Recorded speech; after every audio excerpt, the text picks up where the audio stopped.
The Fourth Amendment's about privacy.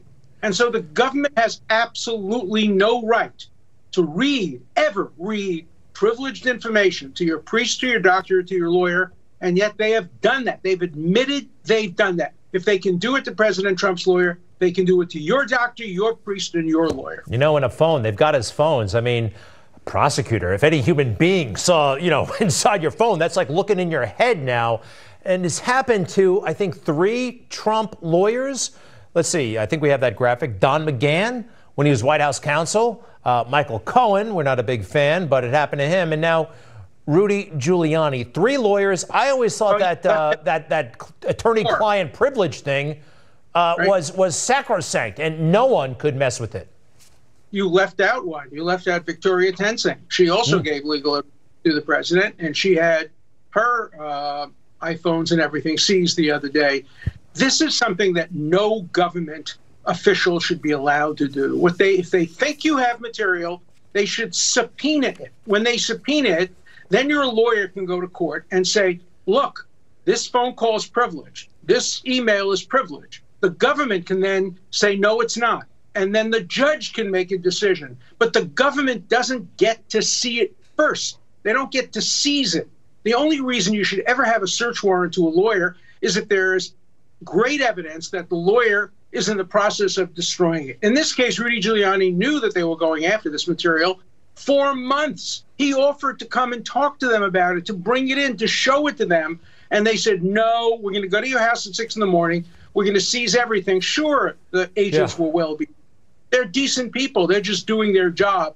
But the United States Attorney General, who I admire and I really thought and think well of, should never have approved a warrant in this case. He should have approved only a subpoena with full knowledge of the other side so it could be challenged, not ex parte seizure. It was wrong.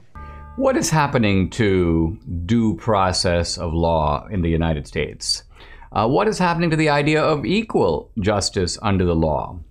We talk incessantly about equality, or we talk about civil rights, but it seems that in America now, the civil rights and the rights to due process are being trampled for Americans, at least Americans on one side of the aisle, which is to say, our side of the aisle. Now, I want to start with a very disturbing little tidbit I see about Derek Chauvin.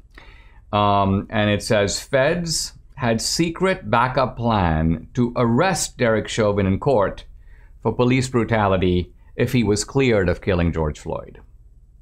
Think about this. The guy is presumed innocent, at least until proven guilty. And he was found guilty. And maybe he was guilty. But what if the jury decided, and remember there were all kinds of pressures on the jury to find him guilty. There was a kind of atmosphere of intimidation. But juries can go either way. It's based, you can have a hung jury, which is to say the jury can't agree on a verdict. You can have an acquittal. Now, apparently the feds were sort of deciding that we've got to have a guilty verdict. And if we don't get a guilty verdict, we got to go to plan B, which is to say they apparently had coordinated, it says, with the prosecutors and also with the Democratic establishment in Minneapolis, at least this is according to the Star Tribune, to immediately arrest Chauvin if he was acquitted, and charge him with federal charges. So back into the lockup. And the point of this really was symbolic. And this is the disturbing part of it. It says that the reason for this was, quote, amid fears of a not guilty verdict that would have prompted fresh riots. So the motive here is not that, hey, Derek Chauvin has violated both state and federal laws. Maybe he gets off on the state rap, but we're going to go after him on the federal rap. No, the idea here was let's get him immediately upon being released. He thinks, oh, wow, I got off. But no, they're waiting to arrest him again. And so you get the idea here that these are show trials. These are trials in which sort of the outcome is predetermined in advance. You get off on this, we're going to get you on that. So this is not really America. This is not due process of law. And this is only the start of it. I want to focus now on two more high-profile situations, Rudy Giuliani and Andrew Cuomo. Let's start with Andrew Cuomo. There's new information, bombshell sort of report, that says that Andrew Cuomo has been doing more than previously known to cover up the nursing home deaths. He's covered up approximately 50% of them in a 5-month period. Here are some sort of key bullet items. Number one, Andrew Cuomo instructed his state officials not to provide data to the New York State Health Department. He told the Health Department Commissioner Howard Zucker, do not release the true death toll to the public and do not share it with lawmakers, either Democratic lawmakers in New York or federal lawmakers who are asking about this information. Now, all of this is going on. And there was also by the way, a scientific paper which incorporated all the nursing home data, and the Cuomo administration made sure that that was not published. They had done an audit of the nursing home deaths. It was finished months before, but they suppressed it. They waited months before they let it out. And letters had been drafted to inform Health Department and drafted by the Health Department for state legislatures. The Cuomo administration made sure those were never sent. And all while Cuomo was basically preparing his new book, which would then become a kind of media sensation. This man is a model of leadership. Now, when you think back to this Cuomo situation, let's remember, and people forget this, that the Trump administration sent a giant ship, the USNS Comfort, into New York Harbor with the explicit purpose of taking COVID patients. Now, in order not to, quote, accept federal aid, in order not to be seen to be benefiting from something done by the Trump administration, Governor Cuomo decided, I'm not going to use it. I'm going to dispatch the COVID patients to nursing homes. So in effect, he killed them. I mean, his policies killed them. His decisions killed these people. And this, it would seem, at the very least, would be gross negligence. Look at it. His motives throughout are political. This is not a governor who's just making mistakes in the course of making decisions. He is trying to evade the impression of getting federal help. He's then trying to evade federal scrutiny. So his motives are thoroughly corrupt. And yet, as far as I can see, there's no federal scrutiny of this. Why aren't FBI agents at the Cuomo administration's offices? Why aren't they ransacking through his desk? Why aren't they trying to find out what was the basis of making these decisions in which all these people died? And I haven't even brought up so far all the sexual allegations against him, made now by what, 10 women?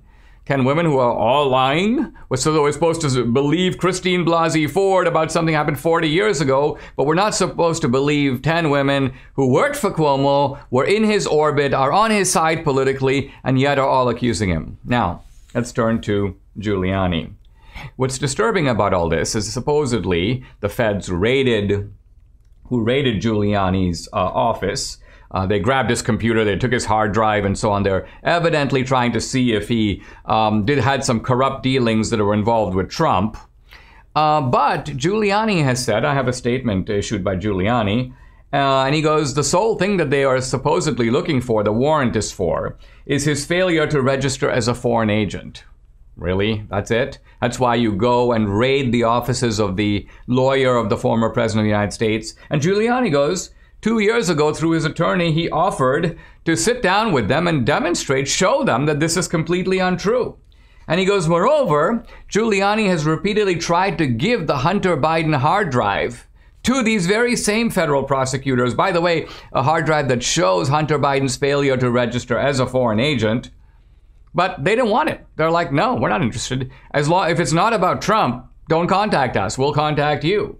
So Giuliani, I think, is very right to suspect that there is a corrupt double standard, his words.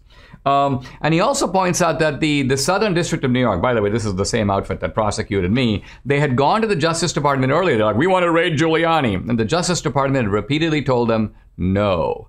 So what has changed? Well, what has changed is Merrick Garland, the new Attorney General, who's apparently a thug with a badge, to use a term I've used before. And Merrick Garland is like, okay, you know what? We're now in. Let's go for it. So Merrick Garland apparently is the guy who signed off on the raid on Giuliani. So what we're dealing with here is not only, it seems, a hit, a political hit. Would they be doing this to Giuliani? Ask yourself the simple question. If he were not the lawyer for Trump, if he were not fighting the alleged election fraud, if he were not behind, if they weren't scared of him politically, would they be doing this to him? And the clear answer to that is no. So the discrepant treatment between, say, Governor Cuomo and Giuliani shows that there are two standards of justice in the United States, one for them and one for us. You self-described, I believe, liberal Democrat. You're a liberal Democrat. It appears to me, I mean, it's kind of obvious that Democrats, the Biden administration and the Obama administration were more than willing to politicize the DOJ and the FBI. I want to take you back to January of 2017.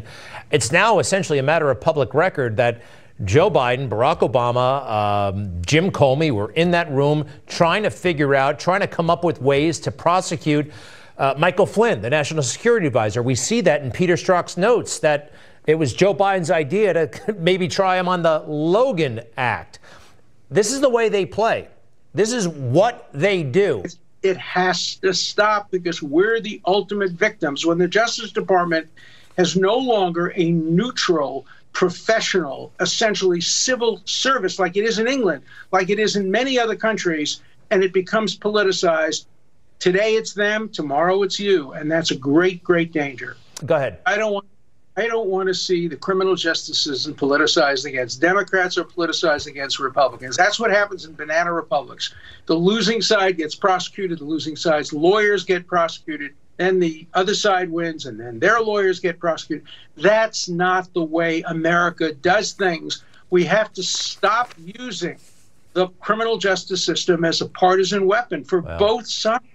We are the ultimate losers when that happens. Professor, it is happening. It is happening right now. And oh, by the way, the media are not doing anything about it. I mean, the American Police Union, where are they? Where's the American Bar Association? If this was somebody else, the American Bar Association would be up in arms. This is not about Rudy Giuliani alone. This is about his clients. This is about any doctor's patients, any priest's penitents.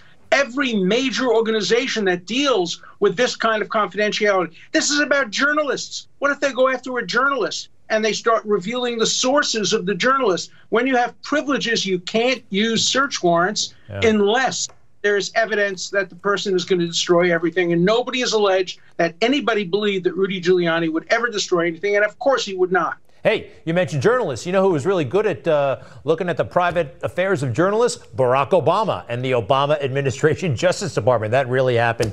To be continued. I'm so glad that there are Americans like you, Professor Dershowitz. Sincerely, thank you very much. Good luck in helping Rudy Giuliani in this and other matters. All the best. Grant Stinchfield is standing by. Oh, and don't forget the Dersh Show. He's already gone, but Dersh Show podcast is great.